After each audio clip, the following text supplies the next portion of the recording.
Welcome back to the Late Shift. It's one of these days in Toronto, and we talked a little bit about Dave Agar and all that stuff before. That was just a little aside because we had Chris Doucette on talking about the reporting side of it. But the reporting side of it is a very small part of it. The big job is the police agencies and this poor woman, 41-year-old mother of three, that was obviously murdered and dismembered, and her body parts were spread across the city and also in Mississauga. The big job is with the police, and they have to, obviously, originally had to secure these crime scenes, identify the victim, which they've now done, and then they have to go out and try to catch a very dangerous individual or individuals, killer, alleged killer, to bring the trial and to make the community safer, because this person's obviously not is very dangerous. So what I thought I would do tonight is bring on, and he's a friend of the show. He's been on several times, retired homicide detective from Toronto Police, Mike Davis, who has investigated many, many cases, I think more than 100 in a very long and storied career with Toronto Police. He is now a private investigator, Mike Davis Investigations. He also does consulting. He works in the private sector and that kind of thing. And yet he always lends his time to help us understand what police may be trying to do. Mike, welcome back to the Late Shift. Hello, Joe. Really good to have you. Before we get into the gory stuff, how has your summer been? It's been quite busy. What are you working on these days? Just a number of things. I've got reports I'm doing and other investigations and that sort of thing. So yeah, it keeps me going. And it's Mike Davis Investigations. You have a website. If anybody wants to contact you, that's how they track you down. Yeah, Michael A. Davis Investigations. Yeah. And you were with Toronto Police for what, 30 years? 32 years and 17 years in homicide. Well, and did you work? I'm trying to think of the case similar to this horrible case here with the woman whose body parts were found in Scarborough and Mississauga. There was a case you worked on like that I recall. The only case is that with regard to the dismemberment is the Farrakhan. Yeah, that's the one I was thinking of, and that was a little girl in the West End, and eventually you did track down the killers, and you did gain convictions there. Correct. And that was the whole city was on edge with that one too, because the parts were found, a different thing, and it's horrific, and it just makes everyone's stomach turn. When you heard this case, you must have just cringed. Well, yeah, and what I'm seeing, Joe, is that there seems to be more and more of these, and I don't want to call it a trend, but it seems to be more familiar today than it was in years gone by, and I don't know the reason for that, other than these people are trying to hide the evidence, and whether they're picking up tips from other cases such as Magnotta or others such as the Farrakhan one, I really don't know. But they're not unusual to see these type of cases where they do unfortunately cut the person up and they try to. From the homicide detective point of view, it really doesn't help you to do that, does it? Because that just creates more crime scenes. I mean, if you're trying to be discreet about it, then why would you spread the body parts in 5 different areas? Well, yeah, and that's a mystery in itself as to why has this person deposited some of them in the Credit River and then others up at the Huntingwood area in Scarborough. That's a question that obviously is at the forefront of the investigators' minds once they get the capture the culprit and investigate him or interrogate him. Now, what do you think? Now, what would police be doing now? First of all, before you answer that, jurisdiction-wise, how does that work when you've got Peel? Obviously, we don't know where the murder occurred at this point. Who does this case, or do they work together, or how does this work? Well, as it unfolded, you could see that Peel were the first ones that were called with regard to the hand and the head, and so more than likely they've taken the lead in this. And then, of course, now we found the more body parts in Scarborough area, but I would still think that Peel would be taking the lead in the investigation, being assisted by Toronto. And because they don't have a crime scene as yet as to where the murder actually occurred. That's a jurisdictional issue right there. So if the murder occurred, if the person was murdered and then cut up in Scarborough, then the charges would find themselves in Scarborough. But can they not just work together and say, let's all just do this together? That's exactly what they're doing right now. Yeah. That's what I see, and is that Peel and Toronto are working together on this. But what I'm saying is that somebody has to take the lead. You just can't have two leaders. So I would imagine that Peel would be taking the lead on the investigation. The your experience of the forensic side of it, they can find a lot of things, can't they? I mean, this is not something you can easily basically run from. If you've got 4 or 5 different crime scenes, it's kind of hard to hide from it. Well, that's right. I mean, once they start, and it's my understanding that they are executing search warrants now. Whether they have information that these are possibly the crime scene itself, they're going to go into these places. They're going to have a look for obvious signs of blood, and if that's were the case, then they would take samples and then they would compare it with the DNA, which they already have from the body parts right now. One thing that I find really curious is that, and then we're getting text to this effect as well, talking about her being from a massage parlor, and that some of the, I can't really read out what it says, but I think that people are well-meaning. They're trying to suggest that inside of her work lifestyle, this is kind of a risky business, and that there could be something within that.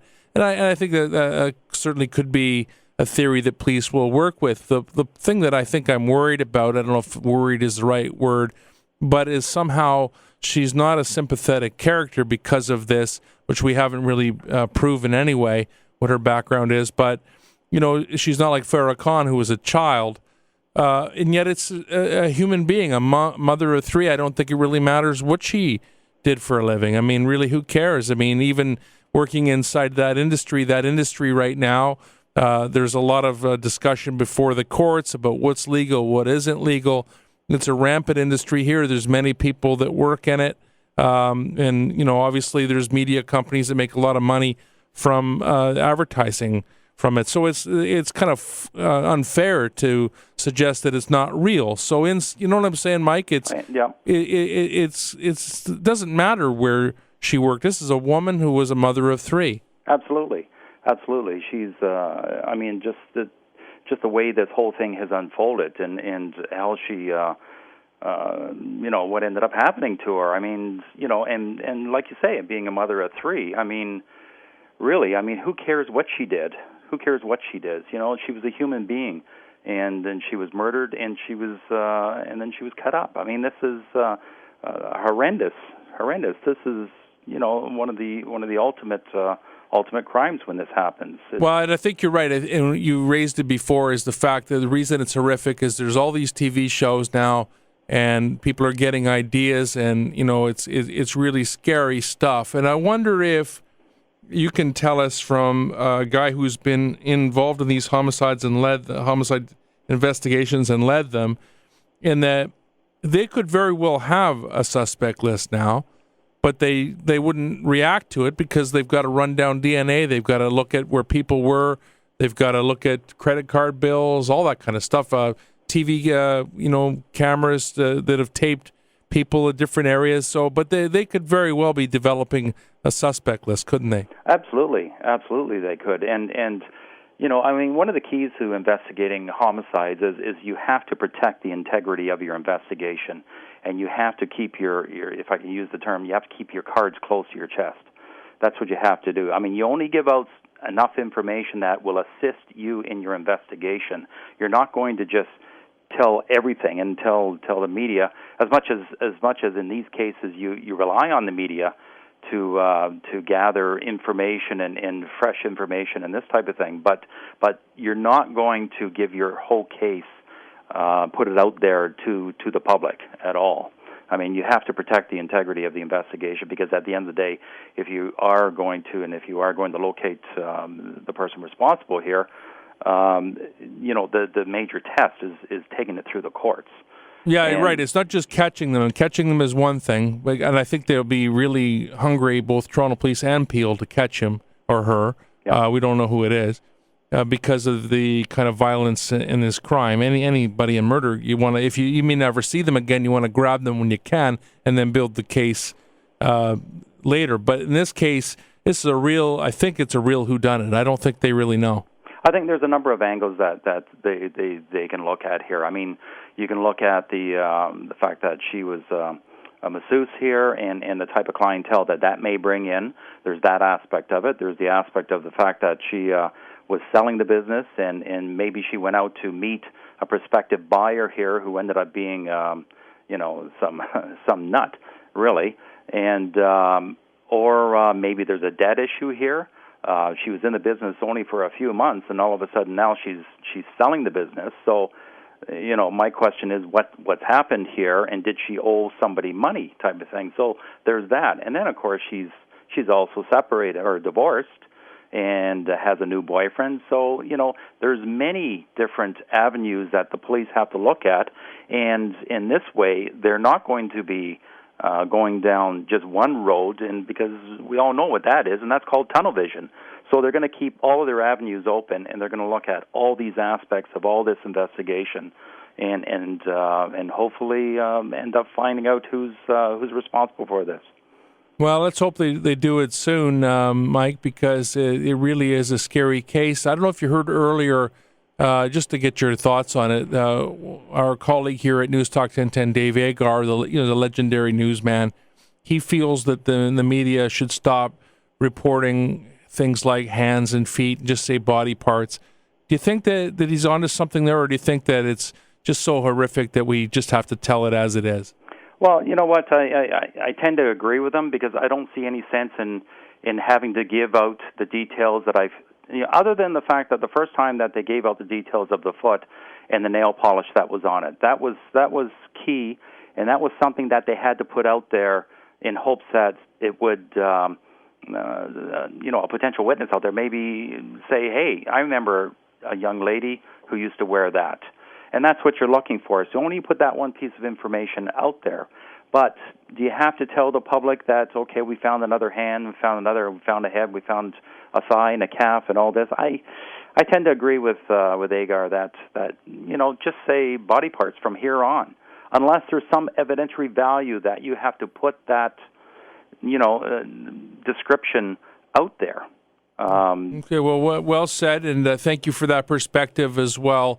Mike Davis, it's always great to have you on the late shift, and we appreciate you helping us understand what the police are going to do, and I think you did a very nice job of it. Great. Anytime, Joe. All the best. You have a great rest of your summer. When we come back from the break, we're going to be joined by another former Toronto copper.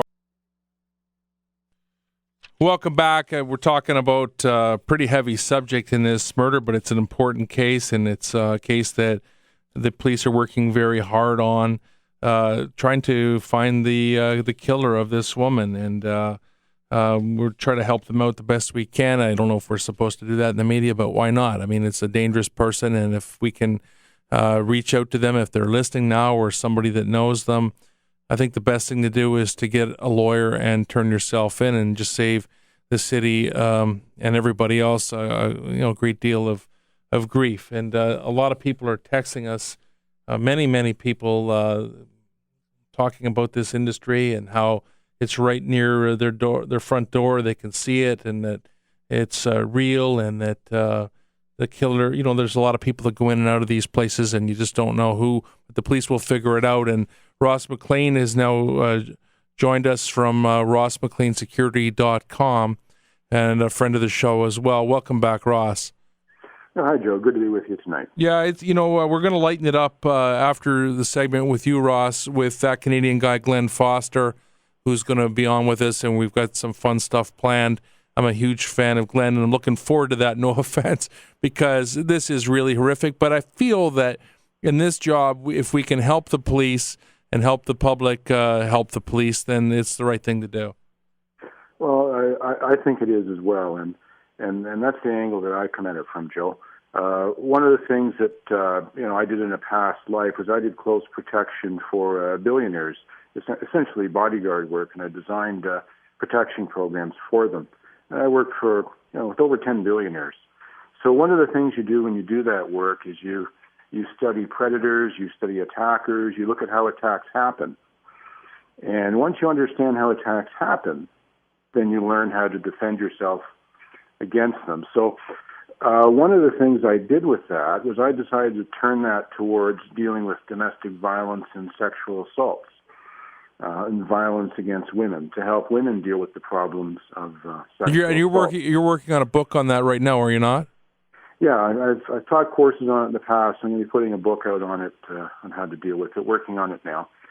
But, the point being is we don't know that there's a sexual component to this attack at all yet. We have got no idea on that. There's lots we don't know. But I will say this, there's lots that the police do know, and lots they're going to be able to garner from the crime scenes on this. You heard what Mike Davis had to say, which I thought was pretty interesting. And the two things he said that really stood out for me. One is that the crime it seems to him more prevalent, the kind of dismemberment thing, which is really frightening. And the other thing was the different avenues that police would have, not just with her work, which seems to be the way the internet is going, and it's understandable, it may go that way, but also in her personal life, etc. So, they obviously have some work to do, but it sounds like they've got to jump on it. Yeah, they'll have the ways to cover it. And the most important part to me is when you deal with homicides that involve women and sexual assault on women, it's different than when you have guys on guys and gang homicides and all that sort of deal. With women, so much of it has to do with relationships, and whether they're isolated or whether they have lots of relationships, and who do they have the relationships with. So this is something that the police would be looking at, because, this murder is either one or the other. It's either a totally cold-blooded murder by a psycho, or it's what I call a hot-blooded rage murder by someone who knew her. It's really interesting. So obviously the police know more, and I think if the killer is listening, obviously you can. What would you advise a killer to do in this situation? There's no point in running; they're going to figure it out. Well, completely. There's no point. I've done lots of interviews over in my day, and I'll tell you, you cannot. Mike made one comment that I thought was pretty funny when he said that police keep the cards close to their vest. Well, listen, it's a poker game when you're dealing with homicide detectives. And when they interview you, they can spot your tells faster than anything. And they can tell when you're lying. They can tell when there's some flinching going on. And they're not going to let you know that they know the tell. They'll interview you. They'll walk through it with you. And you just cannot, as you said, Joe, you can't hide from 5 crime scenes. You can't tell lies that well. No, that's right. And Inspector George Kokok from Peel Police and his team, they, as Chris Doucette said earlier here on the late shift, is they throw everything but the kitchen sink. They will literally have 30 officers on this. And obviously Toronto now does a similar model. Well, I don't think they'll have 30, but they'll have at least a dozen. So whatever they need to know or whatever they need to have done, it'll get done. Well, I'll tell you how people can help if anybody knew the woman who was the victim. One of the things that the police, just in general, not speaking about this case, but in general, when you deal with violence against women, if they have an abuser or a bad relationship that they're involved with, they tend to be isolated. They don't have lots of friends around them. So the police will be looking at all of her relationships. We don't know that she has a lot of girlfriends or good friends that they could speak to talk about what was going on in her life. So if someone knows her, they should just call the police and say what they know about her. And in terms of the other relationships, we know there's at least 3 other relationships in her life. She has, as Mike said, an ex-husband, a current boyfriend, and a tenant in the downstairs. So there's males around her, and those are the relationships that the police will be certainly looking at. I'm not trying to say anybody there is a suspect, but they'll certainly be talking to them to see what relationships were like. Let me ask you to change the subject just before we go. What did you think of the arrest of the guy at the Queen's Park rally, the whatever that was called, the Al-Quds arrest? Yeah, I think if I'm not sure what the police did for all their preparations, but they should have, with some of their intelligence people, speaking with them beforehand about the correct ways to handle problems when you're between 2 groups like that, because both groups have to have their say. And if you start, it's not like a hockey fight where you go in and say, oh, we'll just pick one out of the crowd and arrest them. I mean, you can make things worse by not understanding the situation of the two parties you're dealing with there. And it looks like they just decided to go against the people who weren't the main group. So, do you have any? Thank you for that. Do you have any thoughts on what we talked about earlier with the Kemi situation? You know, she's a friend of the show, the snitch lady. It sounds like she's going to be deported. Well, I'm like you. I'd like to hear the facts behind the case. I haven't heard any facts. I do know that she's done a lot. She's been a face of speaking out and not snitching and Crime Stoppers and all those sort of things. So I think we do need to hear the facts in the case. And somebody really should step up. Well, you know, I saw her at the Chiefs dinner there. I wasn't at this year's dinner, but I was at the one the year before. And all the police officers were coming to her table and thanking her, etc. Where are they now? I mean, I you know, again, if she's done something wrong, fine, but they won't tell us that. Best I could tell, the gangs that she was going out against, speaking against. I mean, hey, they're paying people to hound her online, and they hounded her online and put stuff out. She sent a tweet to me one time. I had 6 people send me messages telling me how lousy she was and lies about her. So there's something going on there that needs to be looked at. That's for sure. Yeah, and if you do say anything, you know, in favor of her and that kind of thing, and I have no problem with other people opposing her at all, but they'll come after you as well with this campaign. And you know, I know that there was somebody charged with stalking her on the Twitter and that kind of thing. So it's really a sad story. I hope that somebody hears this tonight and has a long look at that case. I'm not saying don't deport her, but you know what? There's got to be worse people and people ahead of her to be deported before she is. Well, she's working to help stop the gun violence, and that's something that we need in this city. So I think it should be looked at. That's for sure, Joe. Can people read about your thoughts on this case, the murder case, on rossmcleansecurity.com? Yeah, that can get them to my Facebook page. I've got 2 Facebook pages, one that deals specifically with sexual assaults and violence against women. And whenever there's a case that happens in the city, I do some talking about it and how the attacks happen and that sort of thing. So I'll be putting more comments on there about it. Okay, all the best, Ross McLean. Thank you very much. Thanks, Joe. When we come back after the break, we're going to have that Canadian guy help lighten the mood. You're listening to The Late Shift on In-Depth Radio, News Talk 1010.